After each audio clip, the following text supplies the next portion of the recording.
Hello students, मैं अंजलि पयाल स्वागत करती हूँ आपका आईसीटी वर्चुअल क्लासरूम देहरादून से। कैसे हैं आप सब लोग? उम्मीद करती हूँ आप सब लोग अच्छे होंगे और अपनी लाइफ में बहुत बेहतर कुछ कर रहे होंगे। आज हम बात कर रहे हैं क्लास 12th की केमिस्ट्री की, और जैसे कंपार्टमेंट एग्जामिनेशन की प्रिपरेशन यहाँ से कर रहे हैं। लास्ट सेशन में अपने बायोमोलिक्यूल्स के बारे में थोड़ा पढ़ा होगा। आज के सेशन में भी हम लोग बायोमोलिक्यूल में ग्लूकोज की रिएक्शंस देखेंगे, यानी एक तो प्रिपरेशन रिएक्शन देखेंगे और दूसरा ग्लूकोज आपका अलग अलग कंपाउंड से रिएक्ट करके क्या क्या कंपाउंड बनाता है उनके बारे में हम लोग पढ़ेंगे। ओके, तो आइए चलते हैं स्मार्ट बोर्ड की।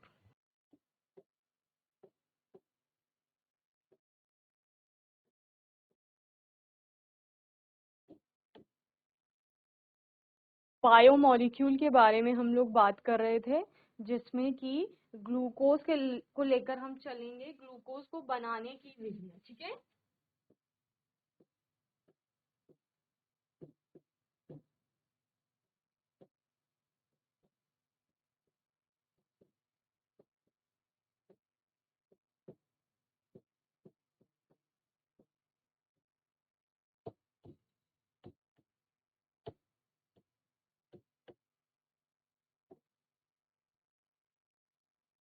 ओके। ग्लूकोज को बनाने की विधियां क्या क्या हैं?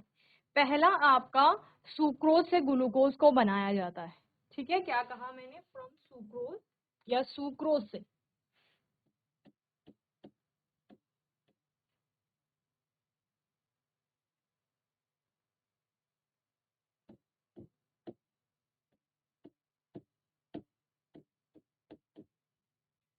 क्या करते हैं बच्चे?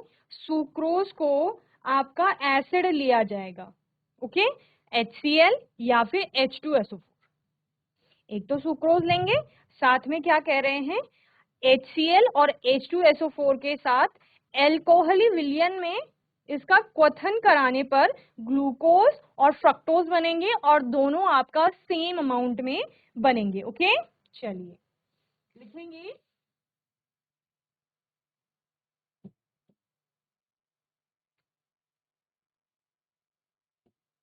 सुक्रोज को क्या कहा मैंने?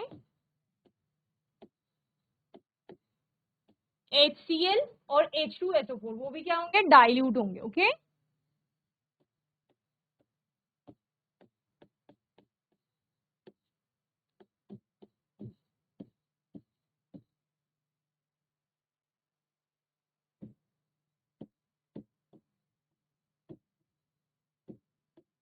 के साथ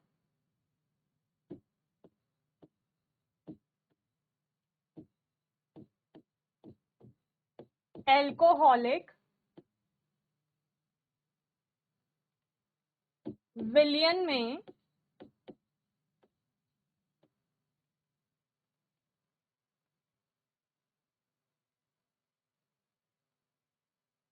क्वथन करने पर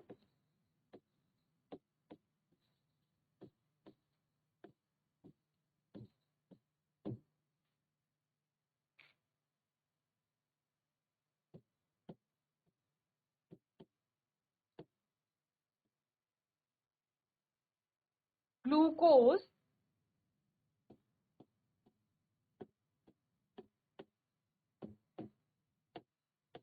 तथा फ्रक्टोज समान मात्रा में प्राप्त होते हैं।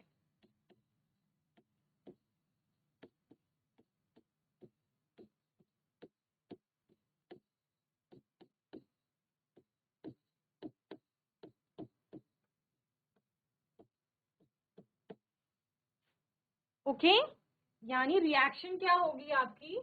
सुक्रोज को H2O के साथ, सुक्रोज क्या होता है आपका? C12H22O11,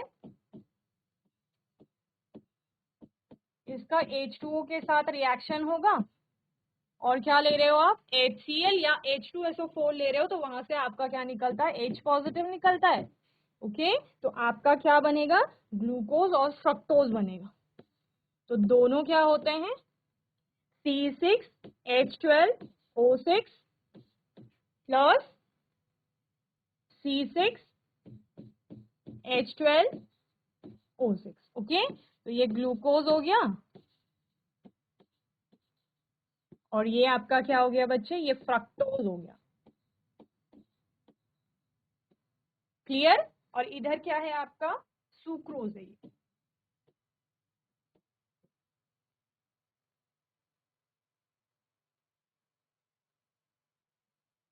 तो ये आपके पहला method of preparation of glucose है, या method of preparation of fructose भी आप बोल सकते हो। क्यों? क्योंकि यहाँ पर फ्रक्टोज भी आपका बन रहा है। तो ग्लूकोज को बनाने की विधि में क्या है कि सुक्रोज से हमारा ग्लूकोज बन जाता है अगर हम HCl और H2SO4 की प्रेजेंस में, उन दोनों में से एक होगा कोई भी, और उसकी प्रेजेंस में अल्कोहलिक विलयन का क्वथन करें तो या तो ग्लूकोज मिलेगा या फिर आपका फ्रक्टोज मिलेगा। तो बेसिकली हम क्या रहे हैं, हम ग्लूकोज को बना रहे हैं। तो इसलिए हमने ग्लूकोज को बनाने में इस विधि का को पढ़ा है और प्रयोग किया है। ओके, चलिए नोट करेंगे जल्दी से।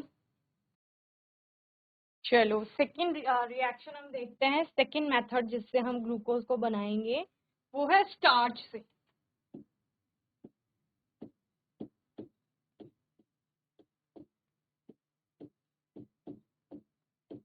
किससे बनाएंगे बच्चे, स्टार्च, या फिर आप क्या बोलते हैं, सेल्यूलोज से भी बना सकते हैं। दोनों क्या होते हैं, ग्लूकोज के पॉलीमर होते हैं।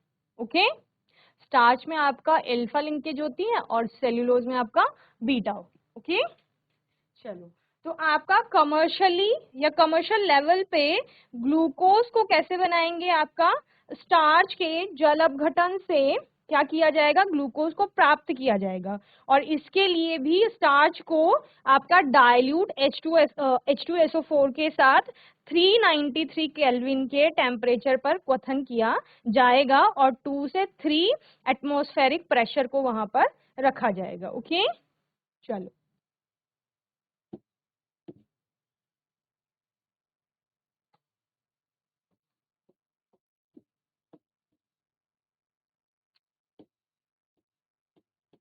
और इन यूनिट्स की संख्या होती है n। ओके, यानी ये कितने भी नंबर्स में हो सकते हैं। इसके साथ NH2 H plus 393 kelvin temperature 2 to 3 ATM pressure. Okay, क्या बनेगा, ग्लूकोज।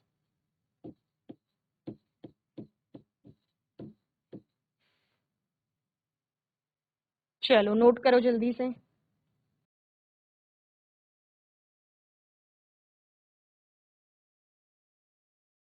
तो क्या हो रहा है बच्चे, यहाँ पे स्टार्च का या फिर सेल्यूलोज का हाइड्रोलिसिस किया जा रहा है। और हाइड्रोलिसिस में क्या हो रहा है, आपका H2O जुड़ेगा और H2O जुड़ने पर फिर आपका क्या हो जाएगा, वहां पर C6H12O6 बन रहे हैं, जिसके N मॉलिक्यूल्स बन रहे हैं वहां पर, जो कि क्या बताएगा कि कितने ग्लूकोज के मोल वहां पर बनते हैं। ओके, तो आपका जो स्टार्च है या फिर सेल्यूलोज है उसका क्या किया जाएगा, हाइड्रोलिसिस किया जाएगा डाइल्यूट H2SO4 की प्रेजेंस में, टेम्परेचर 393 केल्विन, 2 से 3 एटमॉस्फेरिक प्रेशर रखा जाएगा और फिर क्या बनेगा, आपका ग्लूकोज बनेगा यहाँ पर। ठीक है ना, चलो ये हो गया। ये दो विधियां थी आपके ग्लूकोज को बनाने की। नाउ ग्लूकोज आपका अलग अलग जगह रिएक्ट करेगा और रिएक्ट करके अलग अलग कंपाउंड बनाएगा। ठीक है, सबसे पहले आपने किसकी बात की, आणविक सूत्र की बात की। तो वो क्या है, इजी है, अभी तो बनाया था, C6H12O6। संरचना की बात करेंगे तो एक एल्डिहाइड ग्रुप होता है, बाकी आपके अल्कोहलिक ग्रुप होते हैं, 4 CHOH होते हैं और एक CH2OH होता है। ठीक है, ये ग्लूकोज हो गया आपका।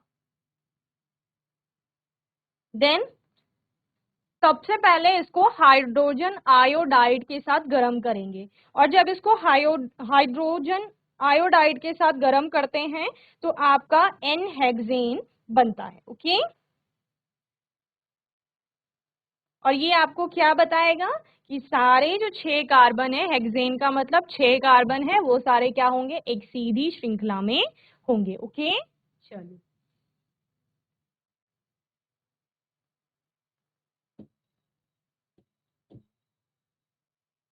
रिएक्शन यानी अभिक्रिया।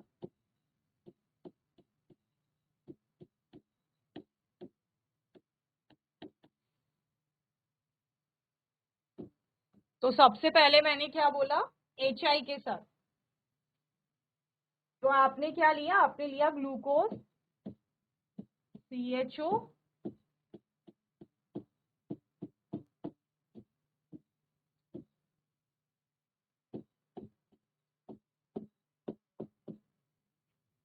ये हो गया ग्लूकोज। देन इसकी रिएक्शन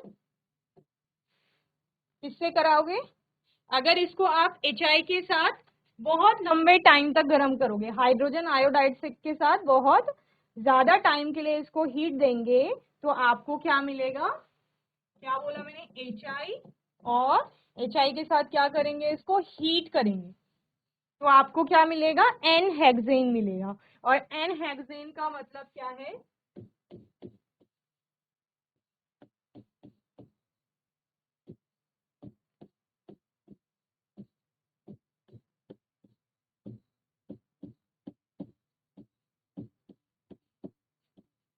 ठीक है, ये आपका क्या है, एन हेक्सेन। ओके, और ये क्या था आपका, ग्लूकोज। तो ये रासायनिक अभिक्रिया है ग्लूकोज की। क्लियर, चलिए जल्दी से नोट करेंगे। चलिए नेक्स्ट है आपका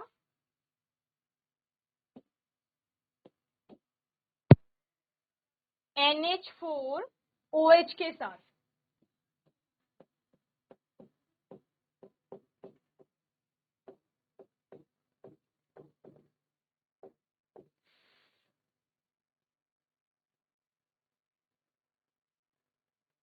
अगर आप NH4OH के साथ अभिक्रिया कराते हैं या उसकी प्रेजेंस में अभिक्रिया कराएंगे, यानी हाइड्रोक्सिल अमीन है बेसिकली NH4OH। ओके, तो ग्लूकोज की अभिक्रिया किसी हाइड्रोक्सिल अमाइन से कराने पर आपको ऑक्सिम बनता हुआ मिलेगा। ओके,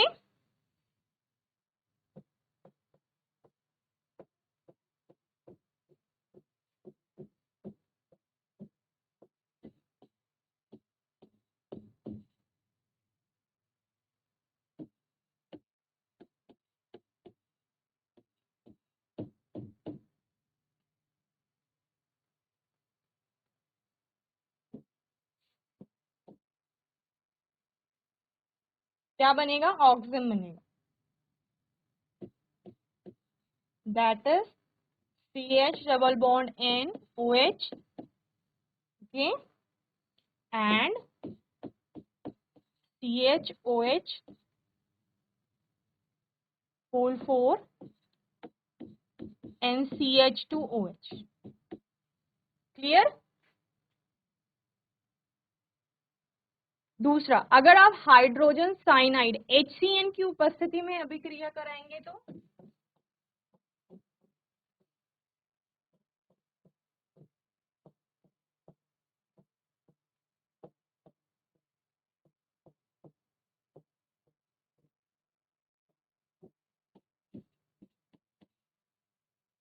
नीचे का पार्ट आपका वैसे ही रहेगा, बस ऊपर में जो आपका एल्डिहाइड था उसमें CH पर एक साइड अल्कोहल ग्रुप आ जाएगा, दूसरी साइड साइनाइड ग्रुप आ जाएगा। ओके, यानी यहाँ पर जो CHO था इसमें एक साइड CN और एक साइड OH आ गया।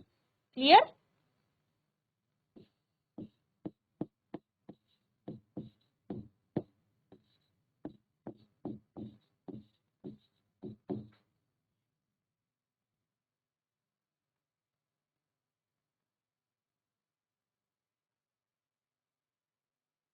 ओके, और इसको आपका क्या कहा जाएगा, साइनोहाइड्रिन कहा जाएगा। ओके, चलो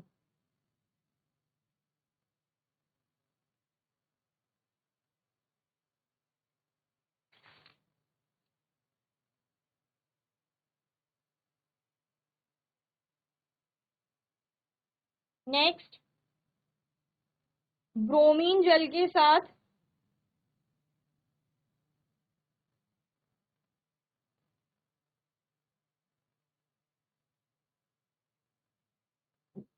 ऑक्सीडेशन होगा।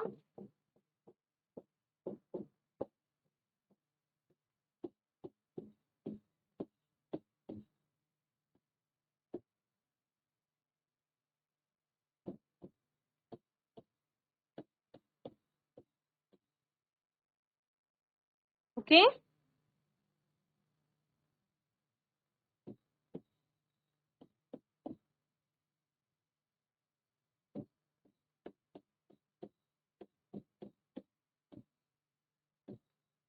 और इसमें आपका क्या आ जाएगा, एल्डिहाइड की जगह आपका कार्बोक्सिलिक एसिड ग्रुप आ जाएगा, और इसको क्या कहा जाता है, इसको ग्लूकोनिक एसिड कहा जाता है। ठीक है, यानी ग्लूकोनिक अम्ल।